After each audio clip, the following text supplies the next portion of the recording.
হজরত মুহাম্মদ ইবনু ইব্রাহিম রহমাতুল্লাহি আলাইহি কায়েস ইবনু আমর রাদিয়াল্লাহু তাআলা আনহু থেকে বর্ণনা করেছেন।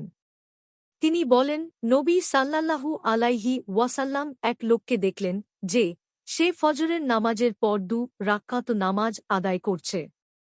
রাসূলুল্লাহ সাল্লাল্লাহু আলাইহি ওয়াসাল্লাম তাকে বললেন, ভোরের নামাজ 2 রাক্কাত। সে ব্যক্তি বলল, ফজরের ফরজ নামাজের পূর্বের 2 রাক্কাত নামাজ আমি আদায় করিনি। সে সালাতেই এখন আদায় করেছি। রাসূলুল্লাহ সাল্লাল্লাহু আলাইহি ওয়াসাল্লাম চুপ থাকলেন। আবু দাউদ। ইমাম তিরমিজিও এমন বর্ণনা করেছেন এবং বলেছেন, এ বর্ণনার সূত্র মুত্তাসিল নয়। কারণ কায়েস ইবনু আমর হতে মুহাম্মদ ইবনু ইব্রাহিম অত্র হাদিস শ্রবণ করেনি। তাছাড়াও শারহুস সুন্নাহ ও মাশাবিহের কোন নুসখায় কায়েস ইবনু পাহদ রাদিয়াল্লাহু তাআলা আনহু থেকে এমনই বর্ণিত হয়েছে।